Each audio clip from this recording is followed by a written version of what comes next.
The Open Therapy Institute is addressing bias in mental health care. Go to our website, opentherapyinstitute.org. We have CE credit workshops about overlooked issues in the field. You can go to our workshop page and register now and become a member. And for those looking for a therapist, we match people with someone who's highly skilled and truly open. Just contact us through the contact page on the website or email us at info@opentherapyinstitute.org. Hi, I'm Leslie Elliott Boyce, and I'm speaking with Dr. Andrew Hartz of the Open Therapy Institute, and we are talking about Carl Jung. And I'm excited to hear more about Jung's theories, life study, because as I was just telling you before we hit record, I didn't get any education on Jung in school when I was studying counseling, and not Yeah. really even when I was studying psychology prior to that at the undergrad level. I don't think I got much. I think everything I know about Jung comes from my own interest and study, and that's not very much. I have so this is a really influential thinker that we hear a lot about, talking about symbology, talking about the collective unconscious. I keep saying that unconscious. And I'd like to hear, where do you think that the culture Yeah. at large gets, what do we understand about Jung and what should we understand? Um, yeah, there's one thing just to know is like the psychoanalytic world, especially in New York, but I think in London too, and kind of the psychoanalytic spheres in the Anglosphere, Jung is in a separate world.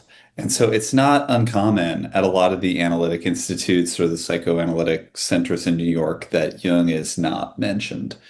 Hmm. It's not like he's de-emphasized or something, but like really absent. Hmm.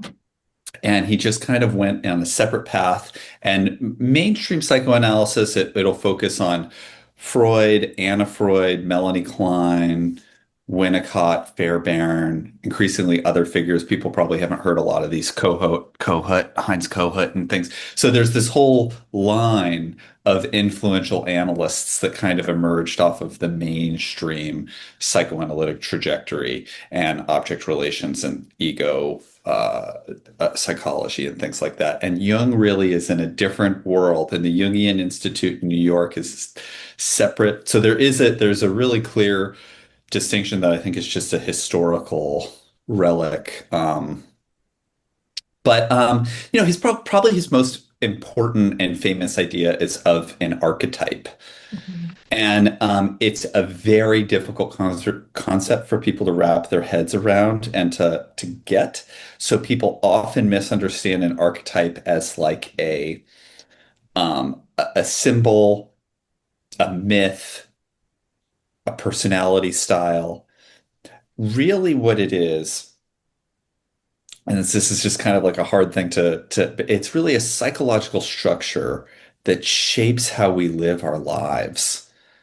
So if you think about like the myth of Snow White, um, you know, this is the way it would normally like she has a conflict with the stepmother. The stepmother's usually like the mother means mother. It's just a way of softening the fact that it's like a daughter's conflict with the mother. The mother is narcissistic. She's always looking in the mirror. She's jealous of her daughter's beauty, and so she sabotages her by poisoning her. So this is really a mother-daughter conflict, like a narcissistic mother enviously sabotaging her daughter. So the daughter panics and flees for her life and runs into the wilderness. And this is not such a rare story that, a woman might have a envious rivalry with her mother, and then home isn't safe. So she goes out into the dangerous world.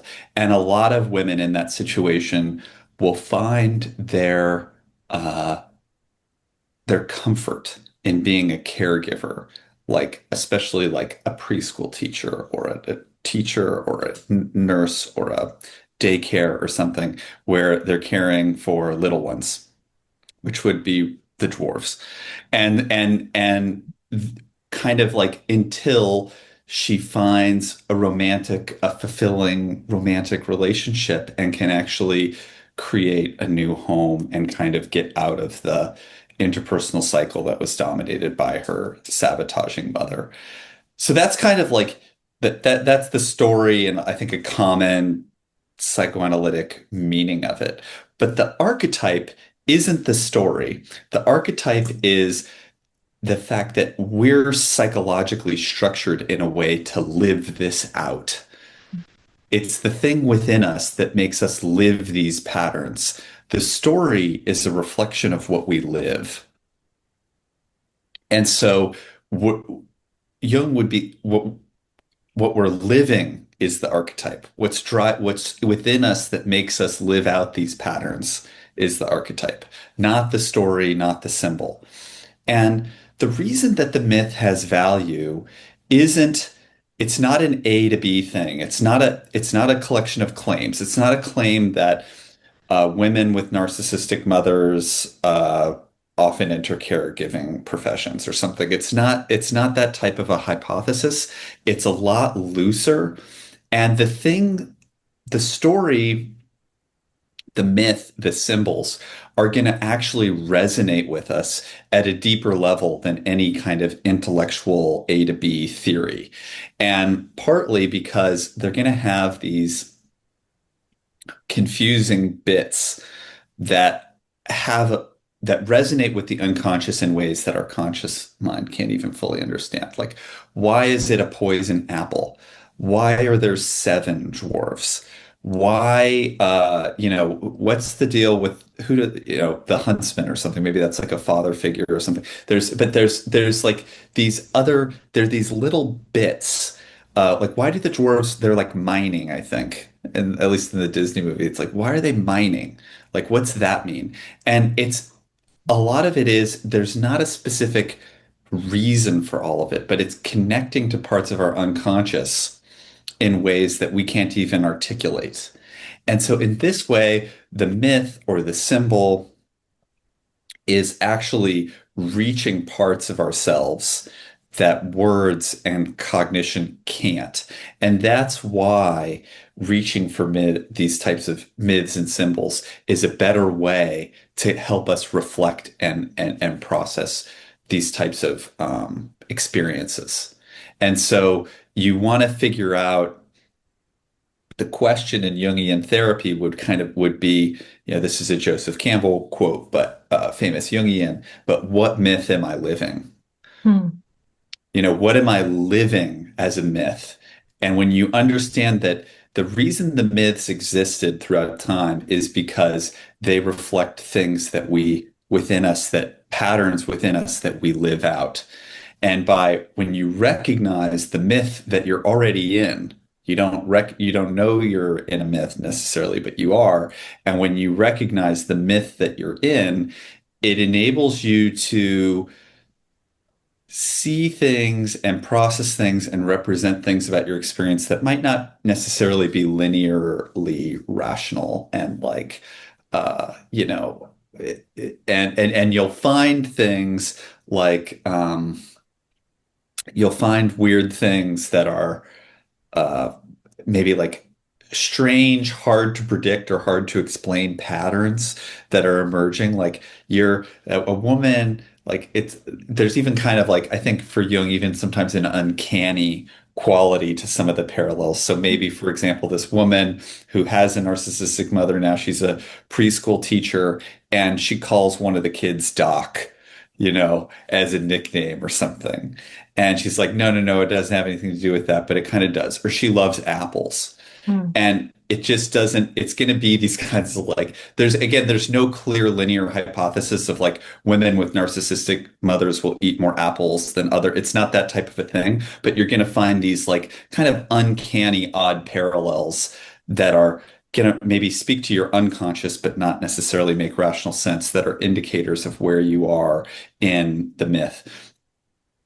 And so for a part of this then is that if we destroyed all of human civilization and all the myths and symbols and we all had amnesia and it was all totally erased today, everything from all of human history is wiped out, we would recreate the same archetypes.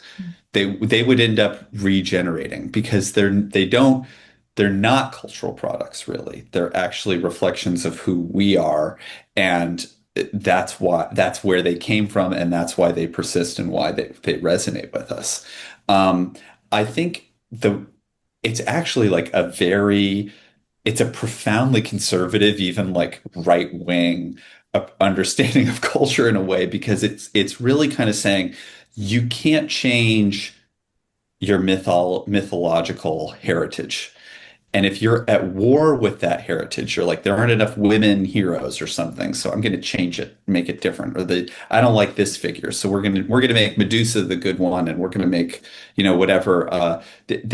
That's actually you're destroying the myth's ability to reflect to the unconscious and potentially tangling people up in ways with their unconscious where they're going to live, nightmarish inversions of these myths, which are designed to actually allow us to heal and thrive and process things in life in a health. And you're kind of like destroying that in a way that could actually severely mess people up. You kind of have to be very careful in a sense. You don't want to destroy, they're valuable tools for reflecting these parts of yourself. And if you lose it or try to change them, you'll they won't resonate with us. They won't have that. See, a good myth and a good symbol, it'll have a little bit of magic.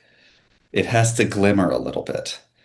And that glimmer, the twinkling is like that's a sign that it's truly connecting to an archetype. Mhm. So it has to have a little dreamy magic to it. And it'll have these little bits that are you can't understand. So like symbols in the tarot cards or stained glass windows in the church or whatever it is. It's like, what is that? And you don't quite know, but there's a twinkle. That's a sign that it's clicking. If as opposed to propaganda doesn't twinkle. Mhm. I think there's that's kind of one comes from the intellect, the other comes from the archetypal unconscious.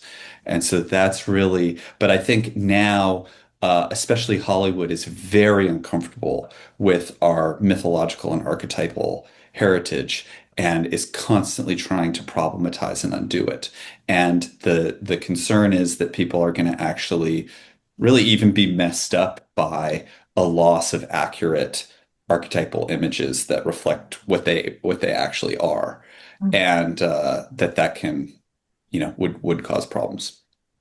It's so interesting because when you were first introducing this idea, you were talking about how mainstream psychoanalysis, I don't know if you call it mainstream, but the bedrock education institutions don't really acknowledge Jung or don't really teach much He's Jung. not, And he's not taught very much. Yeah. and then you talk about propaganda being kind of at odds with the symbols, and I can see why that would be because it's not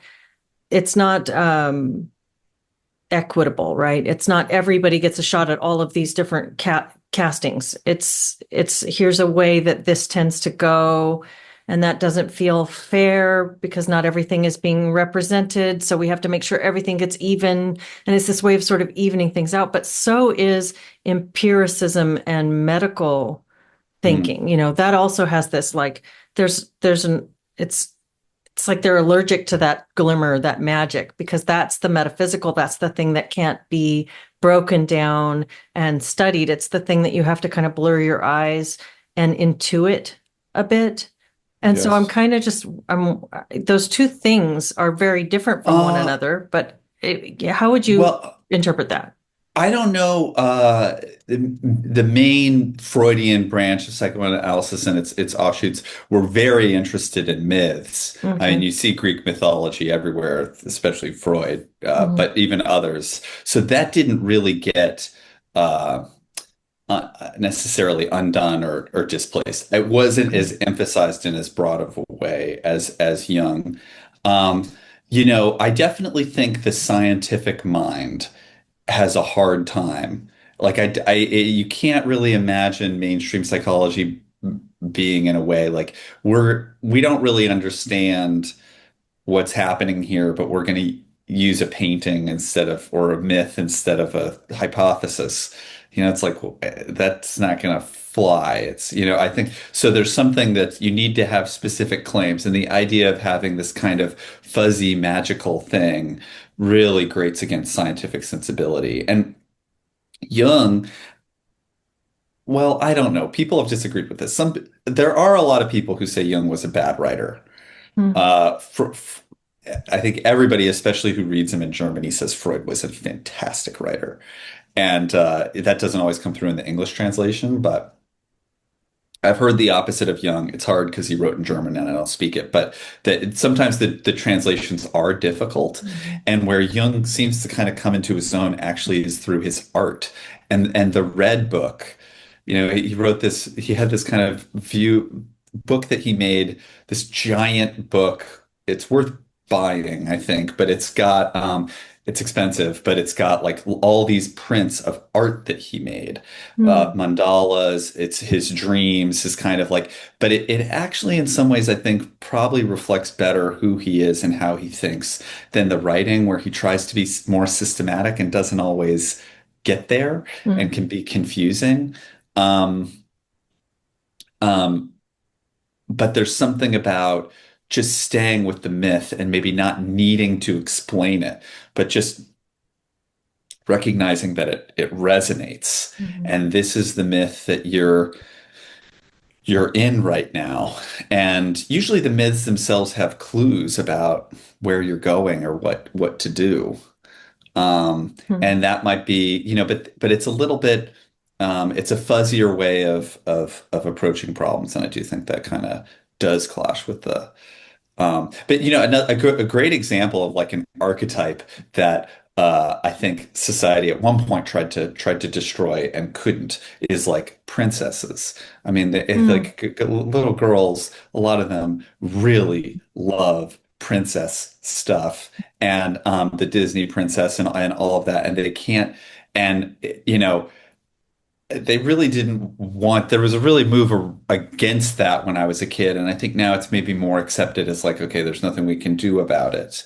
And there's something probably similar, like I think young boys, it's the a warrior, knight, kind of thing. There's this kind of like there are these kinds of archetypes, and some of them are really interesting. One that Freud wrote about that's a really interesting, so it's not a Jungian one, but it's his essay called The Family Romance. Mm. And it's actually it's not romantic in that sense, but it's basically that um, the kid's parents are not his real parents. His actual parents are, you know, someone else. And so a good Superman's parents were on Krypton and they died, and these boring people in Kansas weren't his real parents. Mm. And Harry Potter's parents were muggles. His actual parents were wizards. Luke Skywalker. Mhm. You get this. It really keeps coming Mm. up, and the idea is there's a developmental challenge around the age when kids like those types of stories, like uh, preteen years, maybe like middle childhood to just around adolescence, the sort of where they start to realize that their parents are human and they can't idealize them as much, and they start to recognize their flaws. And so there's this fantasy to Mm. have the idealized perfect parent is somebody else. And so they'll think they're adopted or um fantasize about, really having parents that are wizards or something, and instead of their real parents. But that's an example of like the people just keep writing these stories and they love them. They're a hit when this is the narrative with kids that age because it just resonates with that's the myth that they are living out at that age. And, I think it's just like such a common thing.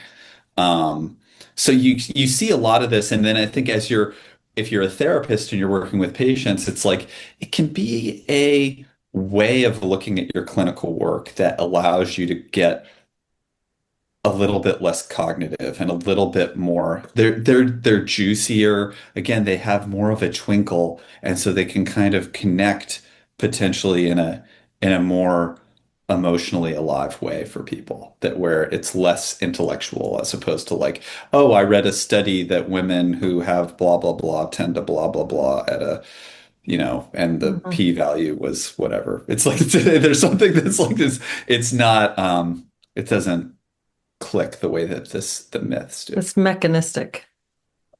Right, and cognitive, and it doesn't quite click into the unconscious as a way. And I think like a lot of complaints of like insight-oriented therapy for people is like, oh, well, I got a lot of insight, but I didn't process anything. Like I don't feel different.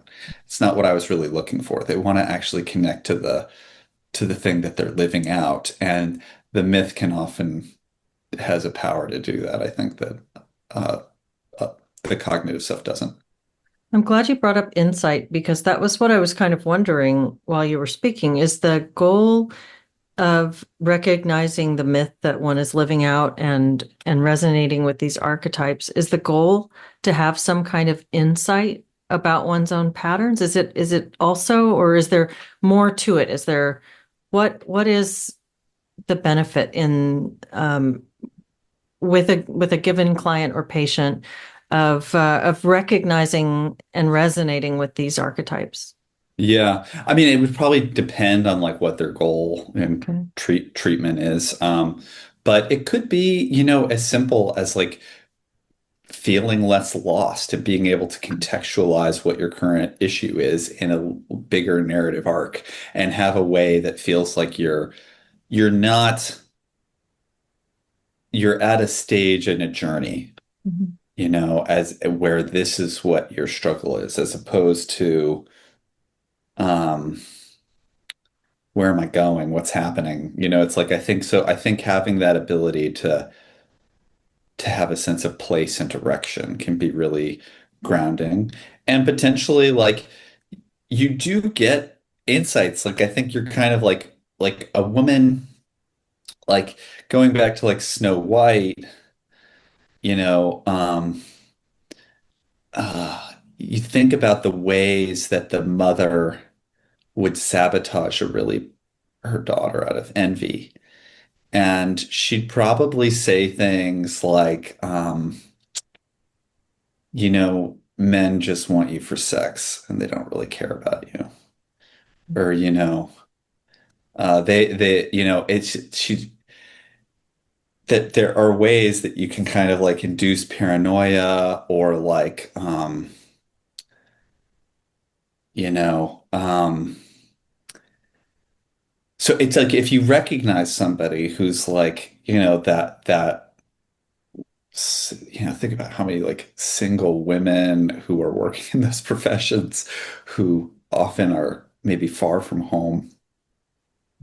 And how often is there's some type of conflict of mom isn't a safe Mhm. place for me. And so I think it's incredibly grounding and contextualizing, yeah, to have that as like a sense of a narrative and a sense of place. Sometimes you'll get insights too from the story of like, yeah, you'll think about different things that Mhm. lead to what you might want to do. It almost seems like it's not opposite, but very contrasted with existentialism, How because so? it's like this here's a story that's written.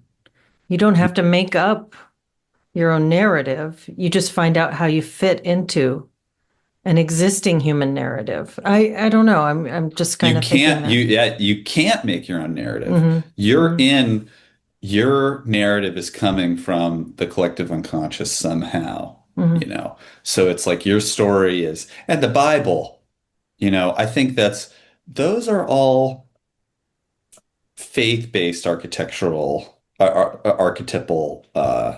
myths that have a resonance where your sense of being at a battle or being exiled or being enslaved or I mean, and those, I mean, the Exodus narrative, Mm. or the those biblical narratives are everywhere. I mean, and you kind of, and they're easy to see. I mean, they're not always like, I don't think that authors in Hollywood, they're not oblivious to this, and like Star Wars was very consciously drawing on archetypal patterns, but like so is the Matrix. A lot of like messianic apocalyptic stuff, a lot of like a lot of Mel Gibson's like Braveheart is kind of like a crucifixion narrative in a way. It's like a very like it's a very Christ-like story.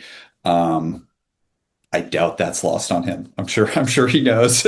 But like so yeah, so there's like these patterns do come up. And I think like it may say something. I mean, people I really like Eastern mythology and Eastern stories. I actually do feel like a lot of them do have resonance for me, but there are people who kind of think that the ones from your cultural milieu are going to resonate a lot stronger for you than things from another culture. I'm not sure that I entirely agree with that. There's probably something to it, but I'm glad you brought that up because that was one of the things I wondered as you were talking about this, the power of the myths and the archetypes that even if we wiped the slate clean and human society started over, that we'd see these myths and archetypes reemerge. So how does that relate to culture? Because so many of these stories are very culturally founded, I suppose, in some way. So, yeah. I mean, how does that relate? Would you just see sort of the same fundamental feelings and relationships reemerge, but they'd have a different sort of, Yeah, yeah. I don't know, window dressing what would be different? What would be the Well, same? there's kind of um like there's your individual unconscious, and then there's maybe like a broader like cultural unconscious, and then there's like a universal collective unconscious. So you can kind Okay. of they're Okay. like layers deep, and maybe that deeper layer of the universal collective unconscious is like more universal, but a lot there is like a cultural unconscious Hmm. that has a different shape to it. I think, and I, which I'm almost positive Jung wrote about like cultural specific unconscious. He was clearly interested in Eastern Hmm. stuff, but um, yeah. So there's kind of, I guess they're both there. And I guess these are all rooted in the human life cycle, right? The birth through coming of age and individuation, They'd through be, through uh, what? Through procreation and parenting and productivity in the world, through decline and grieving the decline, through facing the death. Like that whole life cycle arc would be what these relational narratives are built around. no, Oh, I okay. don't think so. I think Okay. that there's probably, I think the developmental cycle is part of life, so they'd be reflected in myths, but it's Okay. not that every myth is situated developmentally. I don't know. Okay. I probably wouldn't agree with that How because would it could you be reframe that? How would you, what is because the, everything in the psyche is going to be reflected in an archetype. So the developmental okay. cycle, but also particular struggles that might be idiosyncratic, Okay. mental illness, Okay. every everything would be everything that we live would be reflected in it. So not necessarily Okay. So it's not a specifically just product of what we are that we would have in that like very biological sense that we would recreate these myths over and over. There's something else. That's that glimmer, that magic. No, I just think that I think it's a little bit too narrow to say that they're just developmental Okay. because they're everything. So not every, not every challenge is necessarily developmental. Like grieving of the loss of a friend could happen at lots of different could happen when you're 20, it could happen when you're 60. It's not necessarily like there's a lot of common features to it. It's not necessarily that a grief archetypal narrative has to be developmentally situated. It's I guess I wasn't um exactly yeah. thinking as narrowly as just development, more the biological reality of what we are, that we have to mourn deaths, that we have Mm. to face the need to be independent, that we have to go through all these different roles in our life, from being the dependent who has to be cared for and has to submit to authority, to being the person who becomes in some way our own authority, and then to witness our own decline. And so that there would be so many myriad branches off of that biological reality that could inform these things. I'm trying to think through that Yeah. thing because Well, I'm coming back to that thing you said about how if we were to wipe the yeah, slate yeah, clean, we'd yeah, come yeah. back to it. And Well, I'm really curious about it.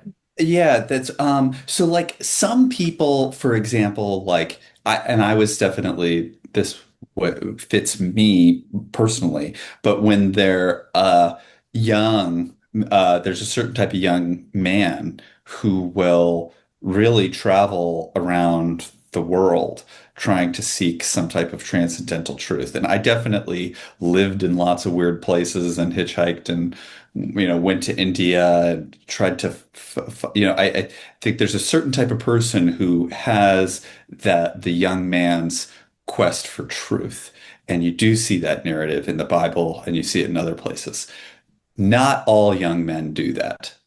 I'd say a large majority don't. Hmm. And so that archetype, whether it's Moses or John the Baptist or whatever it is, it doesn't matter, or somebody else, or Odysseus, or Odysseus has maybe a slightly different nature to it. Not every young person does that, and I think it's maybe increasingly rare. I actually don't know a ton of people that did that. Hmm. So it's an archetype. I feel like I lived that experience to a certain way. Hmm. Um, it's definitely something that happens, but it's not everyone's. And it's similar to like the Snow White narrative. Like not every woman is gonna live that story. Um, it's so it's so I think there's all these kinds of like individual differences of like what's the path they're going to take on, and Hmm. some of it, different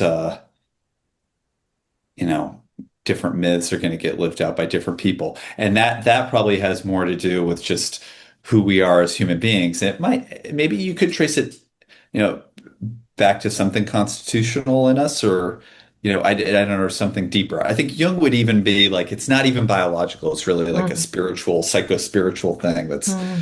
really you know that there's a certain type of people who live these different stories, Hmm. and somebody else's narrative as a young man that their myth is Macbeth, and Hmm. they're trying to get power and get rid of somebody, and or it's something else. So, or it's Romeo and Juliet, and there's a whatever, but it's like then there's somebody, it's like that wasn't my narrative at Hmm. that time in my life. Hmm.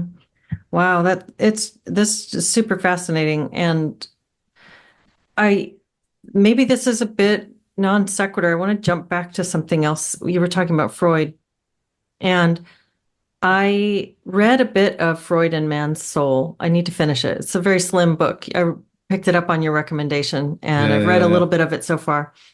And one of the things that struck me was how Freud was talking about uh, a real, and help me frame this right because I may be getting it wrong, but it seemed like he was very concerned about the way that psychology, that his own ideas were being taught in a more mechanistic way than he intended for them to be. Oh. Yeah. Um,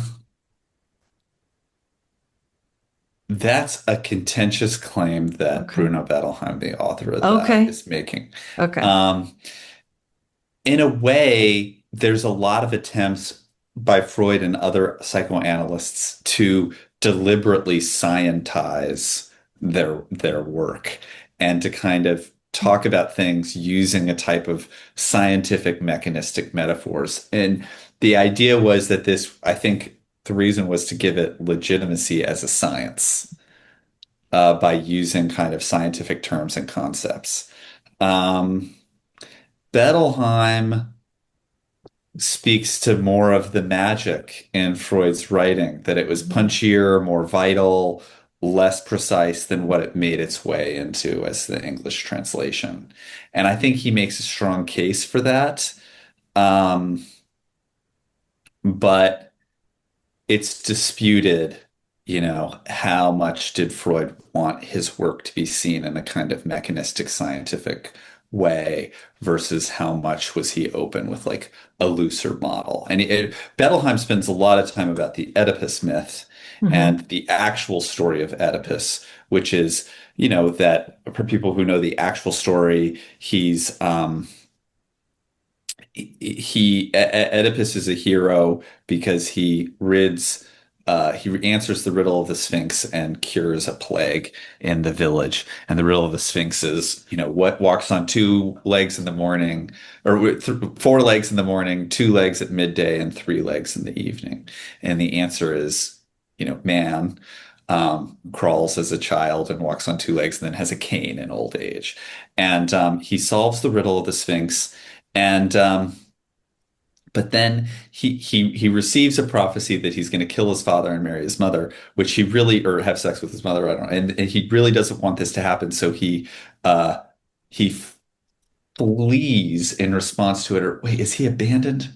Now The I'm prophecy, I think, is when he's a baby, but he gets when the he's a prophecy baby. again later. His That's right, parents are right, told the right, prophecy, so they right. abandon him. So they And then abandon him. he's raised by adoptive parents who he thinks are his parents. So when he receives Yes. that prophecy, then he Then flees he again. then he flees again. Yeah. Yeah. So anyway, the point is there's this whole rich architecture about it that isn't a clean hypothesis of the way that Freudian stuff was turned into. All male children want this Mhm. thing in a simplistic, mechanistic way. And it was actually more of a constellation of desires, and there's more of a family dynamic about rivalry and desire and confusion and conflicted feelings. And it's a richer archetypal myth than is often given credit for. Mhm. And I think he makes a great point that that's a more useful way to understand the story. Um, is that what Freud actually meant? I don't know. I Mhm. think that's like a more of a historical claim that's more contested, is That's my. really interesting. So this author, Bettelheim, is trying to recontextualize some of Freud's work, and it's not necessarily that he's sticking up for Freud's actual perspective. It's just his reading. I think you can make an argument for his case. I just Okay. don't think it's like as settled as maybe he presents it. And there are people who would contest what he's saying. Bettelheim's a very controversial figure, and he's widely despised Interesting. Interesting. I don't know because anything about that. he was famous for popularizing the idea that autism was caused by bad mothering Okay. and probably ruined thousands and thousands of people's lives by blaming these mothers and uh, Huh. I mean just really without data, and so he's reviled. Huh. But he did great scholarship on things like myths. He has a great book on myths called The Uses of Enchantment. It's just about myths Hmm. and fairy tales, and it's and he gives psychoanalytic interpretations of them. Brilliant work. This work, Freud and Mansell, is such a fantastic and compelling book, and it's so engaging and interesting. But he does make some claims in the book that, like, I don't think you can just take it whole cloth. And probably the main one is he's arguing that Freud's translation into English was done poorly. It's a bit of a divergent, but Freud really did speak fluent English and he supervised the translation into English. And so you can say that the English translation isn't good, but you can't say that Freud didn't approve it because he approved everything and Okay. knew English. And he did psychoanalysis in English. He wrote letters in English. He died in England. He knew English. It was his second best language. And uh, so there are certain points like that that make it's just worth taking some of Brett Bettelheim's claims with a grain of salt.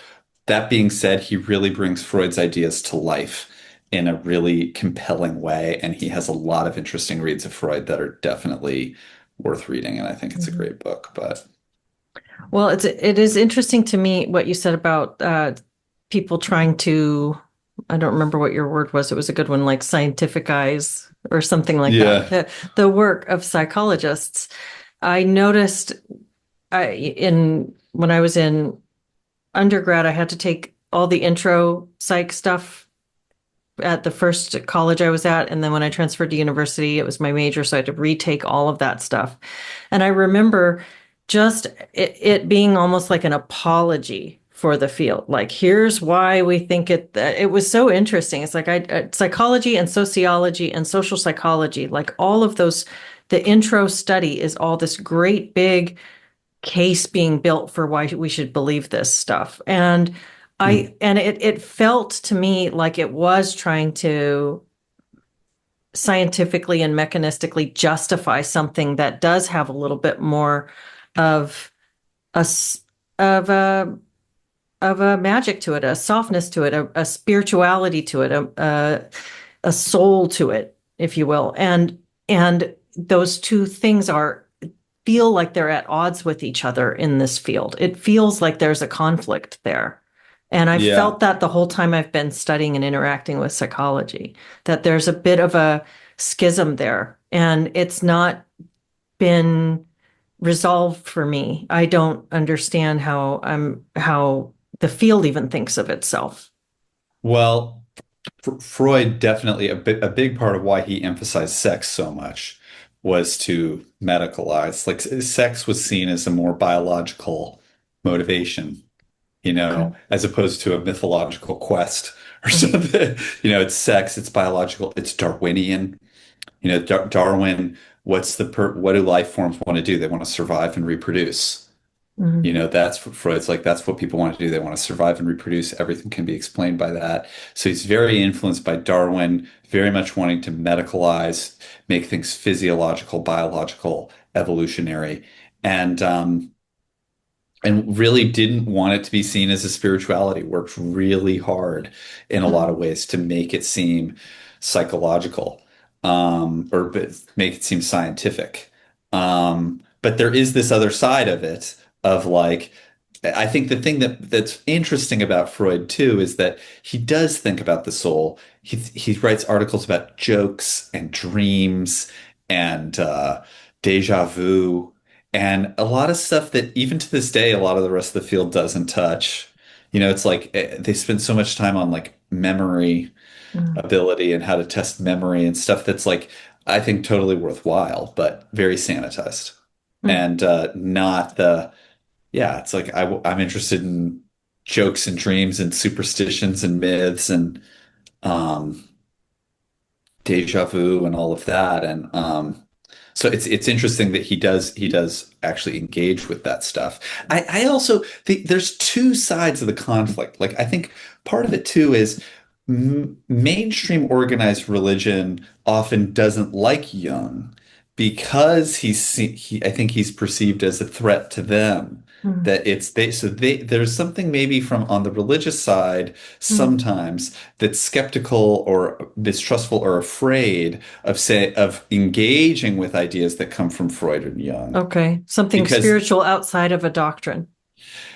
right that would somehow like so because I think like why couldn't a minister or a priest talk about reading the Bible as like they are archetypes that is part of why they resonate with people Mhm. what in what way would that challenge any of their core claims I don't think it would enhance everything that they believe but so I don't know why it doesn't happen as much or why other parts of psychology don't I think could enhance faith and religion more than they do so the rift is a little bit both ways, where the field doesn't want to draw too much off of religious insights or feel too religious, but then a lot of the faith-based world is also maybe mistrustful and shy about taking insights from the mental health realm. I don't want to paint with too sweeping of a brush. There's a lot of exceptions, but No, that's a super interesting perspective that I hadn't considered. Sort of a never the twain shall meet.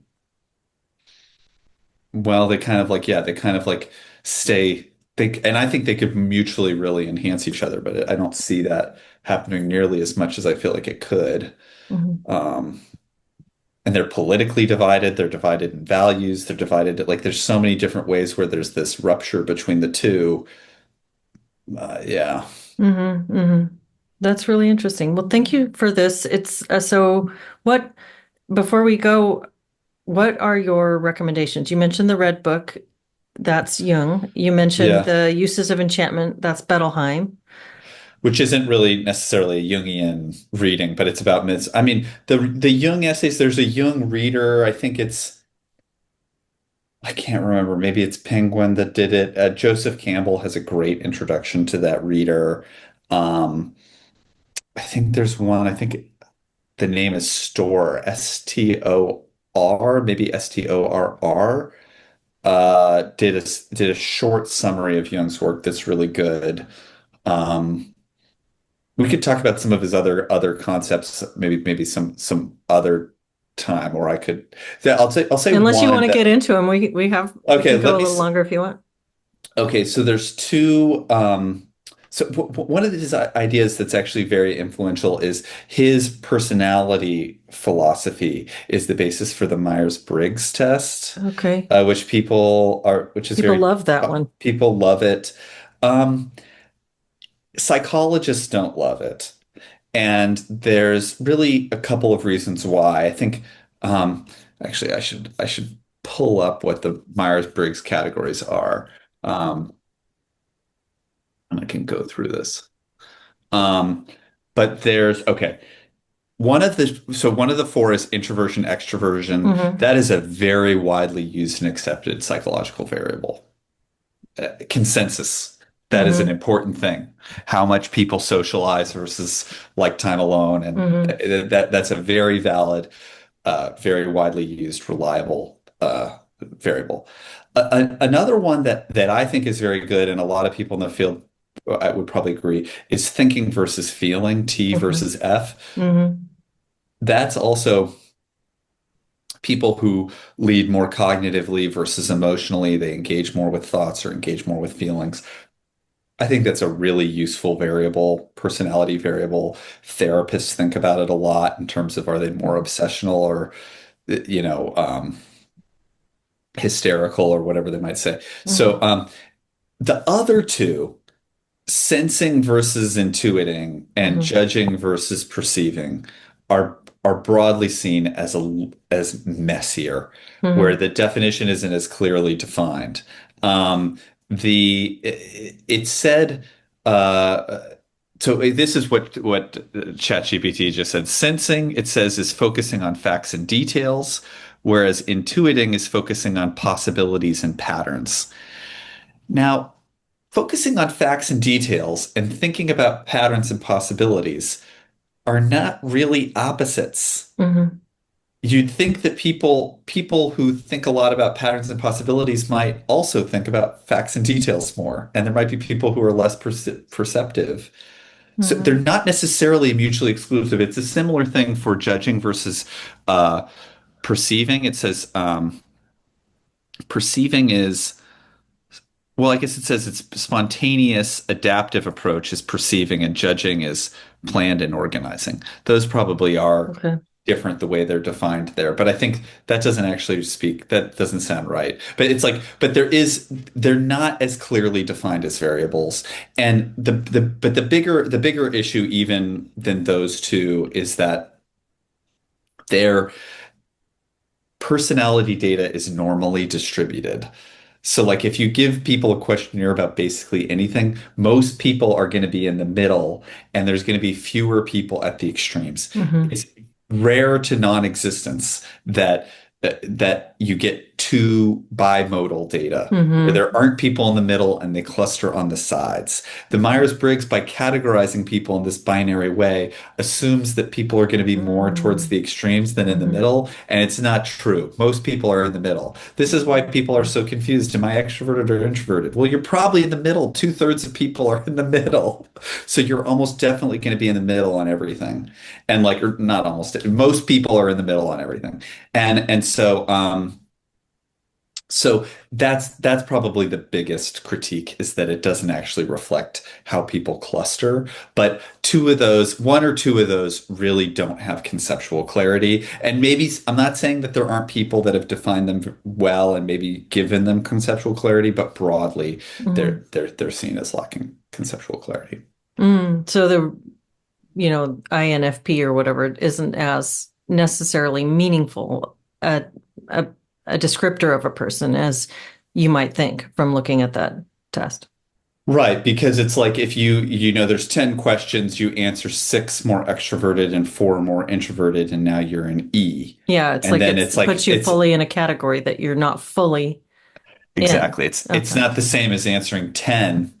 And then it kind of then it kind of pigeonholes people as like there are these 16 types. Hmm. It's probably a little bit too discrete in terms of how it's thinking about, somebody who's got 10 on all of the four Hmm. might really, really fit a particular type, and the other somebody else has six on all four, Hmm. and they're a different person. It's like so. I think there's a lot of so I think that's why, and I think people like it because it help it's fun to think about people as these discrete types or something, or think about yourself as these discrete types, but that's probably not true to the data. Hmm. One more question, if you have time for one more. So, Sure. I sometimes listen to, I think it's called This Jungian Life. It's a podcast. I know Lisa Marchiano's on it and a couple of her Mhm. colleagues, and I like it. I like the way that they get into dream analysis. It's a pretty good podcast and it's enjoyable to listen to. One of the things I notice when they talk about Jung and when other people who study Jung talk about him is that there's a lot of focus on the man himself.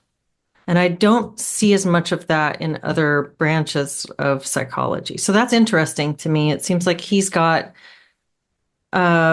uh like he's a bit iconic for the people who follow his work. And has his work continued? Is it a living field or is it more of like here it Right. is and here's this wealth of information provided by this guy that we draw from or are there people who are continuing to write in that vein and Yeah. perpetuate that field or what is your sense of it? That's a great question. I don't know what contemporary Jungian writing looks like. If everybody, you kind of have to adhere to his framework Okay. and then apply it, or if there's lots of interventions, or lots of innovations, and maybe contemporary Jungian thought looks quite a different way than it did 50 years ago. I don't know. I just don't know. I Hmm. don't know what's happening in a field of contemporary Jungian analysis. It seems like there's quite a cult of personality around the man. Yeah, I don't, and I know a little bit about him, but yeah. So they think it's good that he's the focus of, or Oh, they I think it's don't bad, or it's I just don't no. They speak very glowingly and refer back. It's just there's and I'm not just trying to that's just a recent thing I've listened to where I've heard that. But when I was in school, I also studied with a couple of students who were trying to get their master's in counseling, but had previously been Jungian trained. And it's just a way that I've heard people who follow Jung really follow him, like really do. It's So interesting that's because interesting.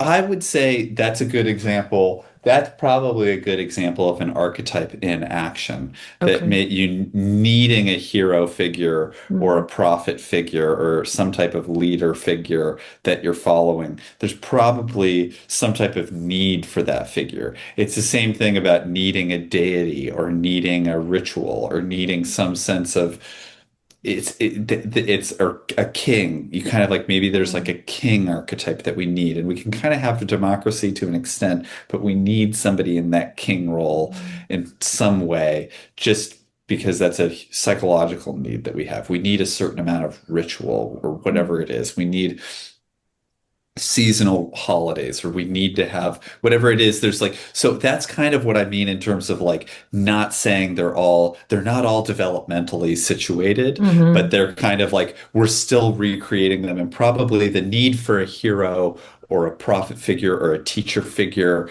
is probably one of them where and maybe the scientific approaches are uncomfortable with that because that's not a scientific thing to do.